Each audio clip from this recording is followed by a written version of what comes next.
Hey everybody, this is Mr. Hart. We are about to start our next book, The Outsiders. The Outsiders is one of my favorite books. I'm even sporting my lovely Outsiders t-shirt. Thank you, Mrs. Smith, for this wonderful birthday present.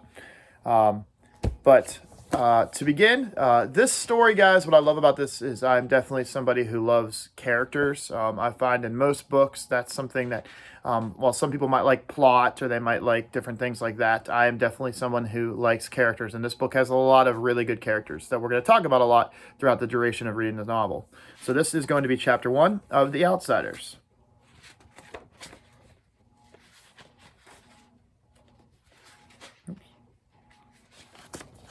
Chapter 1. When I stepped out into the bright sunlight from the darkness of the movie house, I had only two things on my mind: Paul Newman and a ride home. I was wishing I looked like Paul Newman. He looks tough, and I don't. But I guess my own looks aren't so bad. I have light brown, almost red hair and greenish gray eyes. I wish they were more gray because I hate most guys that have green eyes, but I have to be content with what I have. My hair is longer than a lot of boys wear theirs. It's squared off in the back and it's long at the front and sides. But I'm a greaser and most of my neighborhood rarely bothers to get haircuts. Besides, I look better with long hair. I had a long walk home with no company, but I usually loan it anyway. For no reason except that I want to watch... Sorry guys, these pages are sticking. Movies undisturbed so I can get into them and live with the actors. When I see a movie with someone, it's kind of uncomfortable, like having someone read your book over your shoulder. See, I'm different in that way. I mean, my second oldest brother, Soda, who is 16 going on 17, he never cracks a book at all. And my older brother, Daryl, who we call Derry, he works too long and hard to be interested in a story or drawing or a picture. So I'm not like them. And nobody in our gang digs movies and books the way I do. And for a while there, I thought I was the only person in the world that did. So I loaned it. Soda tries to understand at least, which is more than Derry ever does. But then, Soda is different than anybody. He understands everything almost. Like he's never hollering at me all the way at times, the way that Derry is. He's never treating me as if I was 6 instead of 14, the way Derry does. I love Soda more than I've ever loved anyone, even my mom and dad. He's always happy-go-lucky, he's grinning. Meanwhile, Derry's hard and firm and rarely grins at all. But then, Derry's gone through a lot in his 20 years. He had to grow up too fast. Soda Pop will never grow up at all. That's my theory, at least. I don't know which way is the best. I'll find out one of these days, though, I think. Anyway, I went walking home, thinking about the movie, and suddenly I was wishing I had some company. You see, greasers can't walk alone too much or they're going to get jumped. Or someone's going to come by and they're going to scream something like, "Greaser!" at them, which doesn't make you feel too hot, if you know what I mean. We get jumped by the socials. I'm not sure how you spell it, but it's the abbreviation for the socials, the jet set, the West Side rich kids. It's like the term greaser, which is used to class us boys on the East Side, except it's a term for the rich boys. We're poorer than the soc and the middle class. I reckon we're wilder than all them too. Not like the Soch, who jump greasers and wreck houses and throw beer blasts for kicks and get editorials in the paper for being a public disgrace one day, and then they get that they're an asset to the society the next. Greasers are almost like hoods. We steal things. And we drive old souped-up cars and hold up gas stations and have gang fights once in a while. I don't mean I do things like that. See, Derry would kill me if I ever got into trouble with the police. Since Mom and Dad were killed in an auto wreck, the three of us got to stay together only as long as we behave. So Soda and I stay out of trouble as much as we can, and we're careful not to get caught when we can't stay out of trouble. I only mean that most greasers do things like that, though. Just like we wear our hair long and dress in blue jeans and t-shirts, or we leave our shirt tails out and wear leather jackets and tennis shoes or boots. I'm not saying that either Soch or greasers are better, but that's just the way things are. I could have waited to go to the movies until Derry or Soda Pop got off work. They could have gone with me or driven me there or walked along, although Soda can't just sit still long enough to enjoy a movie, and all movies seem to bore Derry to death. Derry thinks his life is enough without inspecting other people's. Or I guess I could have gotten one of the gang to come along with me. One of the four boys that Derry and Soch and I have grown up with, and we all consider our family. We're almost as close as brothers. When you grow up in a tight-knit neighborhood like ours, you get to know each other real well. If I had thought about it, I would have called Derry and he could have come by on his way home and picked me up. Or I could have called Two-Bit Matthews. He's one of our gang. He would have come to get me in the car if I had asked him. But sometimes I just don't use my head. It drives my brother Derry nuts when I do stuff like that, because I'm supposed to be the smart one. I make good grades and I have a high Q and everything, but I don't always use my head. Besides, you know what? I like the walking. I about decided I didn't like it so much, though, when I spotted that red Corvair trailing me. I was almost 2 blocks from home then, so I started walking a little bit faster. I'd never been jumped, but I had seen Johnny after 4 Soch got a hold of him, and let me tell you, it wasn't pretty. Johnny was scared of his own shadow after that. Johnny was 16 then. I knew it wasn't any use, though, the fast walking. I mean, even before the Corvair pulled up beside me and 5 Soch got out, I was pretty scared. I'm kind of small for 14, even though I got a good build, and those guys were definitely bigger than me. I automatically hitched my thumbs in my jeans and slouched, wondering if I could just get away if I made a break for it. I remember Johnny, his face all cut up and bruised, and I remembered how he had cried when we found him. He was half conscious in the corner of a lot. Johnny had it awful rough at home. It took a lot to make him cry. I was sweating something fierce, although I was cold. I could feel my palms getting clammy and the perspiration running down my back. I get like that when I'm real scared. I glanced around for a pop bottle or a stick or something. Steve Randall, Soda's best buddy, had once held off 4 guys with a busted pop bottle. But there was nothing around. So I just stood there like a bump on a log while they surrounded me. I don't use my head. They walked around slowly, silently, and they were all smiling. "Hey, Grease," one of them said in an over-friendly voice. "We're going to do you a favor, Greaser. We're going to cut all that long, greasy hair right off your head." He had a Madras shirt. I can still see it. It was a blue Madras. One of them laughed, then cussed me out in a low voice. I couldn't think of anything to say. There just isn't a whole lot you can say when you're waiting to get mugged, so I just kept my mouth shut. "Need a haircut, Greaser?" The medium-sized blonde pulled out a knife out of his back pocket and flipped the blade open. I finally fought some of them off to say, "No!" I was backing up away from the knife. Of course, I backed right into one of them, though. They had me down on the ground in a second. They had my arms and legs pinned down, and one of them was sitting on my chest with his knees on my elbows. And if you don't think that hurts, let me tell you right now, you're crazy. I could smell English leather shaving lotion and stale tobacco on their breaths. I wondered foolishly if I could suffocate before they did anything. I was scared so bad I was wishing I would. I fought to get loose, and I almost did for a second. And then they tightened up on me, and the one on my chest slugged me a couple times. And I lay still, swearing at them between gaffs. A blade was held against my throat. "How'd you like that haircut to begin just below your chin, Greaser?" It occurred to me then that they could kill me at this moment. And at that moment I went wild. I started screaming for Soda, Derry, anyone, "Help!" Someone put his hand over my mouth and I bit it as hard as I could, tasting the blood running through my teeth. I heard a muttered curse and I got slugged again. They were stuffing a handkerchief in my mouth. One of them kept saying, "Shut him up, for Pete's sake, shut him up!" Then there were shouts and pounding of feet, and the Soch jumped up and left me lying there, gasping.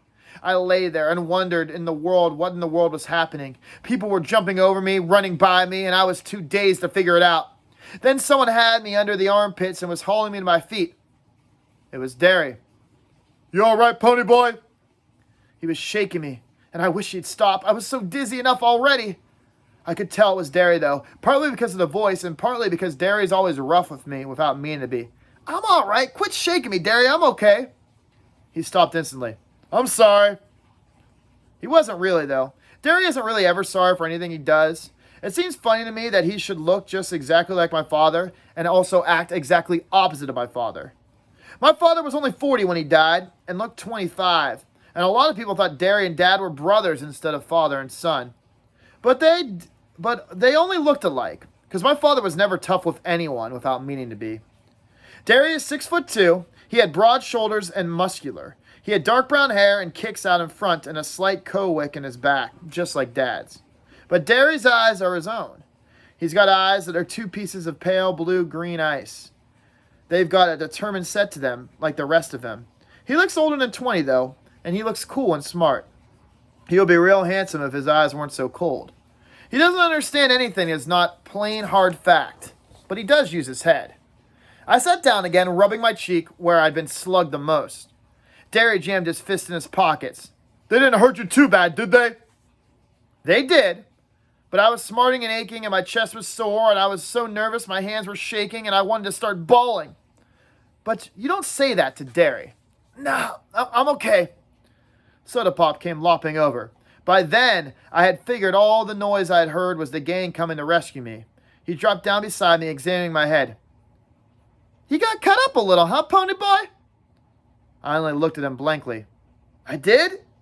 He pulled out a handkerchief, wet at the end of it with his tongue, and then he pressed it gently against the side of my head. Yeah, you're bleeding like a stuck pig. I am? Look! He showed me the handkerchief that was reddened by my blood like magic. Did they pull a blade on you? I remembered the voice. Need a haircut, greaser?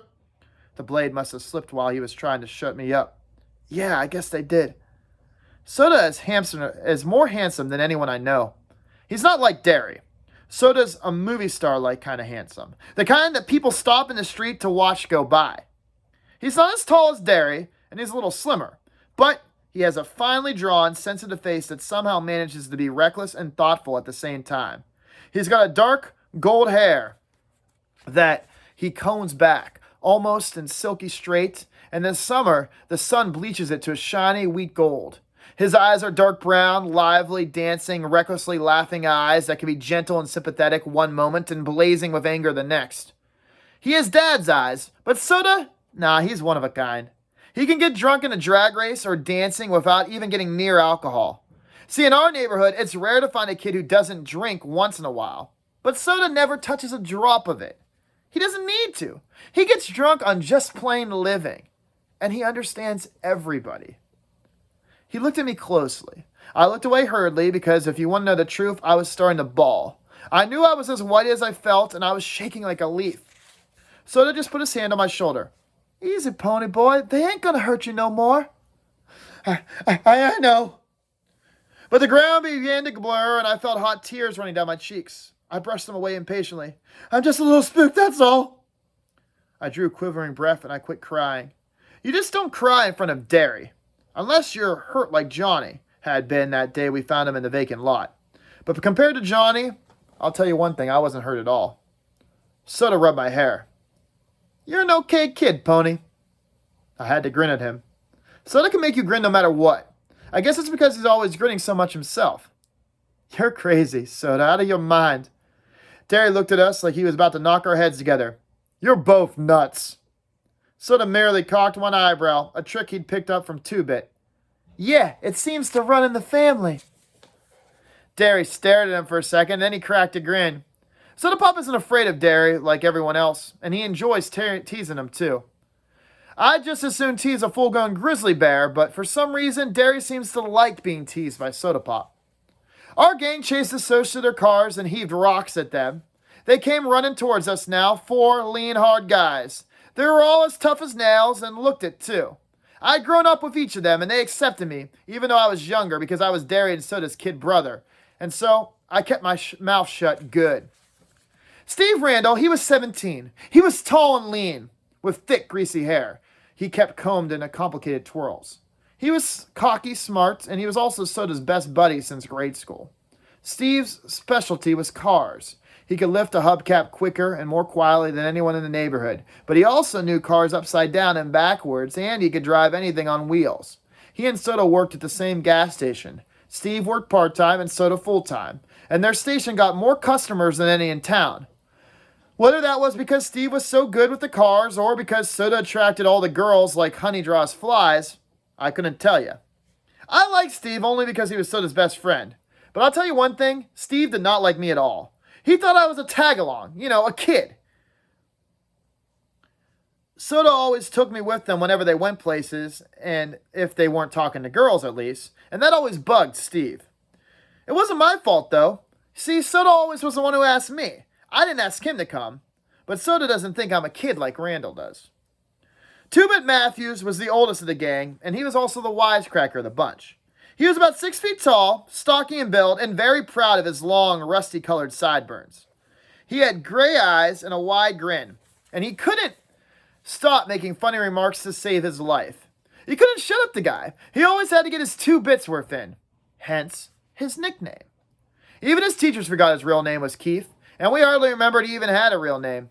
Life was all a big joke to 2-Bit.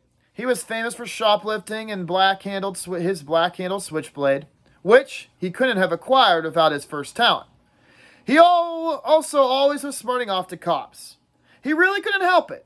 Everything he said was so irresistibly funny that he just had to let the police in on it to just brighten up their dull lives. Or at least that's what he told us. He liked fights, blondes, and for some unfathomable reason, he also enjoyed school. He was still a junior at 18, and he was at 18 and a half, and he never learned anything. He just went for the kicks. I liked him real well, though, because he kept us laughing at ourselves as well as other things. He reminded me of a Will Rogers. Well, maybe it was his grin that reminded me of Will Rogers. If I had to pick the real character of our gang, though, it would have been Dallas Winston. You see, Dally, that's what we call him. I used to like to draw his picture when he was in a dangerous mood, for then I could get his personality down in a few lines. He had an elfish face with high cheekbones and a pointed chin, small, sharp animal teeth, and ears like a lynx. His hair was almost white, it was so blonde, and he didn't like haircuts or hair oils either. So it fell over his forehead and wisps and kicked out in the back in tufts and curled behind his ears and along the nape of his neck. His eyes were blue, blazing ice, cold with hatred of the whole world. Dally spent 3 years on the wild side of New York and had been arrested starting at the age of 10. He was tougher than the rest of us. He was tougher, colder, and meaner. The shade of difference that separates a greaser from a hood wasn't present in Dally. He was as wild as the boys in the downtown outfits, like Tim Shepard's gang. In New York, Dally blew off steam in gang fights, but here organized gangs are rarities. There are just small bunches of friends who stick together, and the warfare is between the social classes. A rumble, when it is called, is usually born of a grudge fight, and the opponents just happen to bring their friends along. Oh, there might be a few name gangs around, like the River Kings or the Tiber Street Tigers. But here in the Southwest, there's no gang rivalry. So Dally, even though he could get into a fight sometimes, had no specific thing to hate. He had no rival gangs, only the Socias. And you can't win against them no matter how hard you try, because they've got all the breaks, and even whipping them isn't going to change that fact. Maybe that was why Dallas was so bitter. He had quite the reputation, too. They have a file on him down at the police station. He'd been arrested, he got drunk, he rode in rodeos, he lied, he cheated, he stole, he rolled drunks, he jumped small kids. He did everything. And I didn't like him, to be honest, but he was smart, and I guess you had to at least respect him. Finally, the last member of our group was Johnny Cade. If you can picture a little dark puppy dog that had been kicked too many times and was lost in a crowd of strangers, then you'll have Johnny. He was the youngest next to me, smaller than the rest, with a slight build. He had big black eyes and a dark tan face. His hair was jet black and heavily greased and combed to the side, but it was so long that it fell in shaggy bangs across his forehead. He had a nervous, suspicious look in his eyes. And, skipped a lot.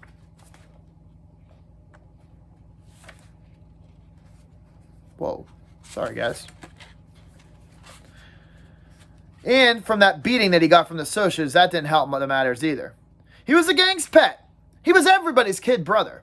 His father was always beating him up and his mother ignored him, except when she was hacked off at something, and then you could hear her yelling at him clear down from the house. I think he hated that worse than getting whipped, though. He would have run away 1,000,000 times if we hadn't been there. If it hadn't been for the gang, Johnny would have never have even known what love and affection were. I wiped my hands hurriedly. Did you catch him? Ah, nah. They got away this time, those dirty. Two-Bit went on it cheerfully, calling the Soch every name he could think of or make up. Is the kid okay? Yeah, I'm all right. I tried to think of something to say. I'm usually pretty quiet around people, even the gang, so I decided to just change the subject. I didn't know you were out of the cooler yet, Dally. Good behavior. Got off early. Dallas lit a cigarette and handed it to Johnny. Everyone sat down to have a smoke and relax. A smoke always lessens the tension.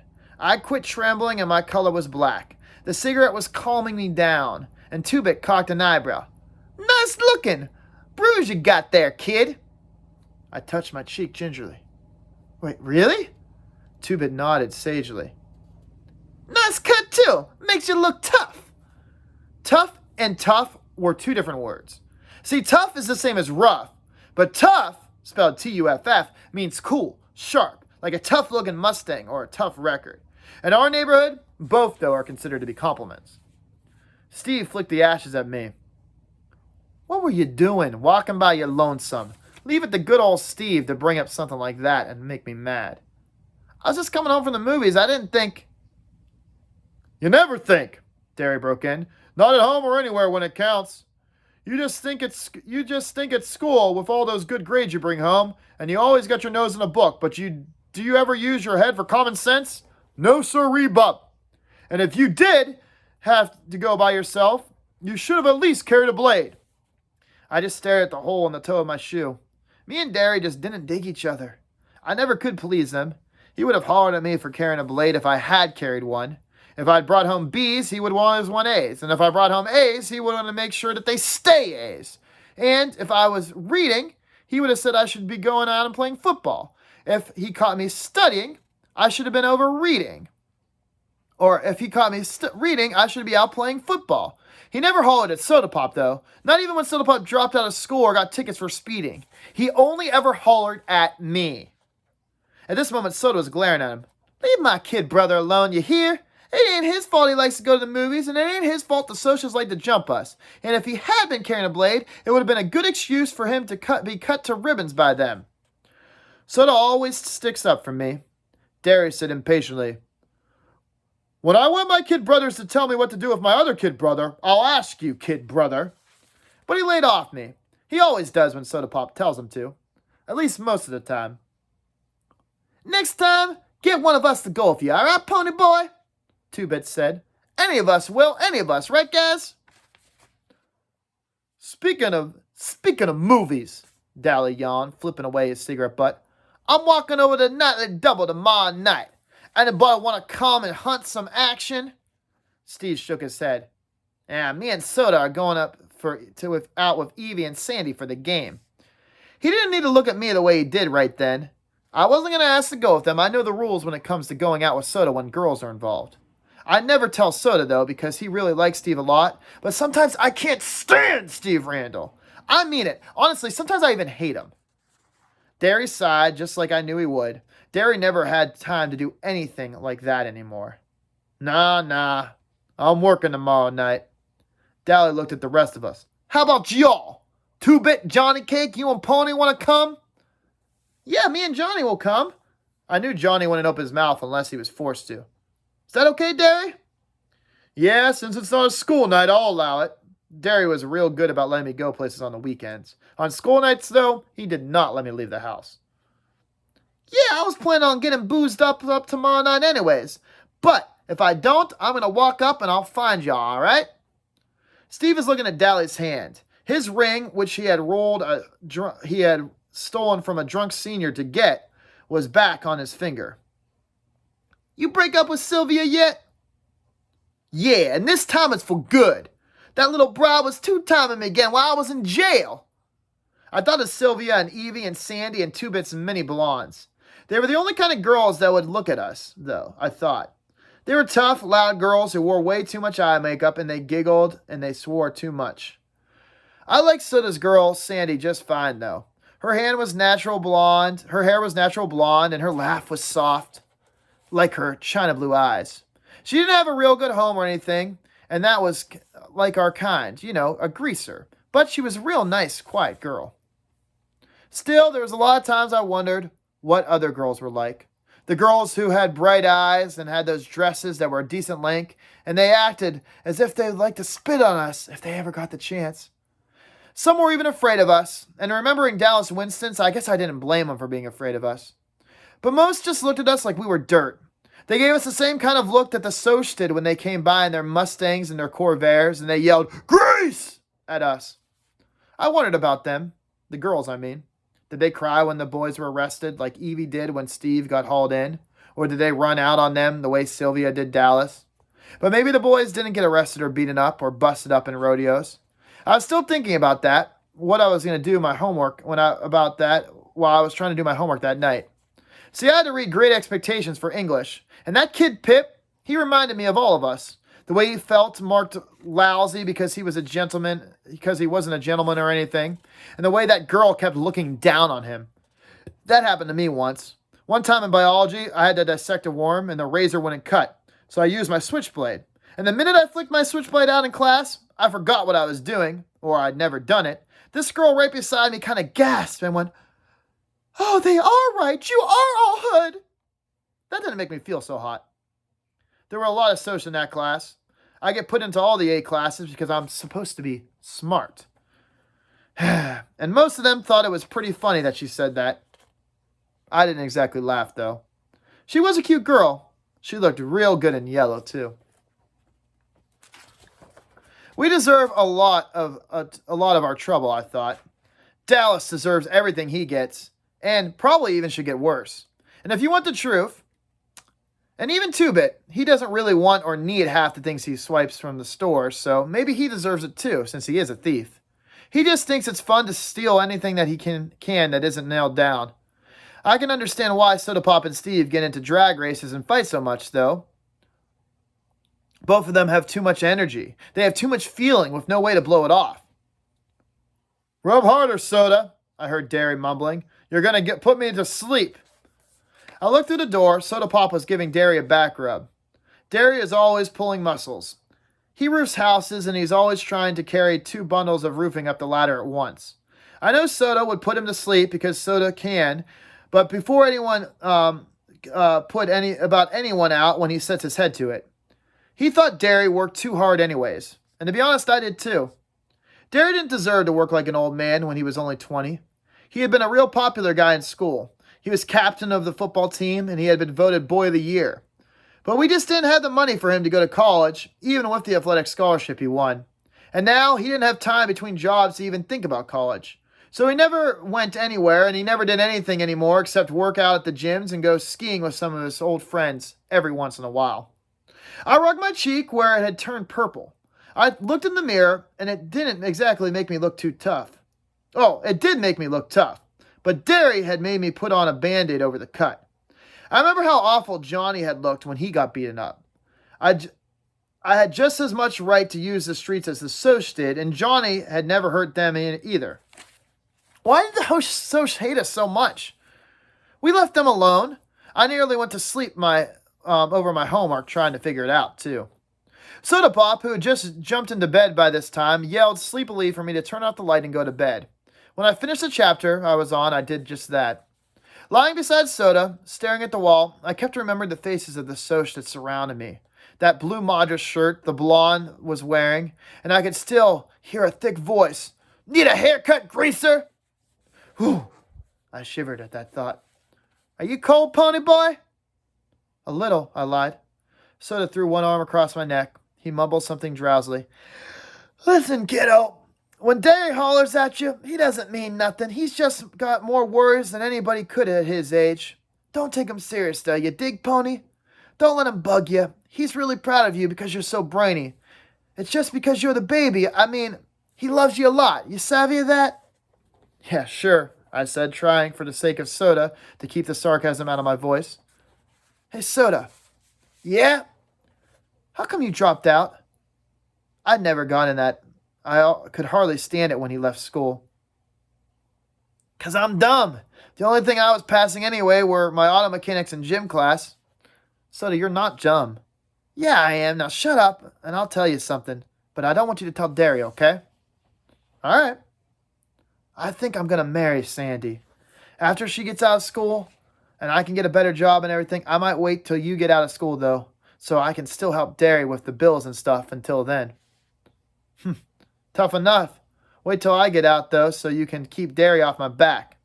Ah, don't be like that, kid. I told you he don't mean half the stuff he says to you. Are you really in love with Sandy? What's that like, being in love? It's real nice, pony boy. In a moment, his breathing was light and regular. I turned my head to look at him, and in the moonlight, he looked like a Greek god come to earth. I wondered how he could stand being so handsome, and then I sighed. I didn't quite get what he meant about Derry. Derry thought I was just another mouth to feed and somebody to holler at. Derry loved me? I thought of those hard, pale eyes. Soda was wrong for once, I thought. Derry doesn't love anyone or anything, except maybe Soda. I didn't hardly think of him as being human, and I don't care. I lied to myself. I don't care about that either. Soda's enough, and I'd have him at least until I got out of school. But I don't care about Derry. But I was still lying, and I knew it. You see, I like to lie to myself all the time, but I never do believe my lies. Guys, as we're done with chapter 1, I want you guys to think about all the different characters that we've been introduced to. This chapter has a lot of what we call, there's two types of characterization. And before I answer this, I want you to think to yourself, does this chapter feature more direct or indirect characterization? Especially when they're going in great detail describing these characters. Does anyone in the back know the answer here? Anybody? It's actually got a lot of direct characterization. This chapter really does give you a full profile through Ponyboy's perspective, really telling you everything you need to know about all these characters. And we'll be talking more about them later in the week. Main characters, though, we got Ponyboy. I love the names in this story. We got Ponyboy, we got Soda Pop, we got 2-Bit. Definitely very iconic names. But we got Pony, and we got his two brothers, Derry and Soda. He is being raised by Derry. It appears so far that Derry definitely has some tough love on Ponyboy. But I don't know if it's just that, or maybe Derry is an abusive older brother. I'm going to let you guys come to your minds on that. We also are introduced to two gangs in the story. We've got the gang that Ponyboy is a part of, which are called the Greasers, which are kind of like... they're what you would think of if you think of a stereotypical 50s person. They wear leather jackets, they wear jeans, they wear old tennis shoes. They're poor. And the other gang in town is called the Soch. And these guys drive the fancy cars, they are wearing the fancy clothes, and they are definitely the rich kids of the community. With that, guys, I'm going to leave you for today. I will find you guys in discussion boards to talk more about this book. Take care.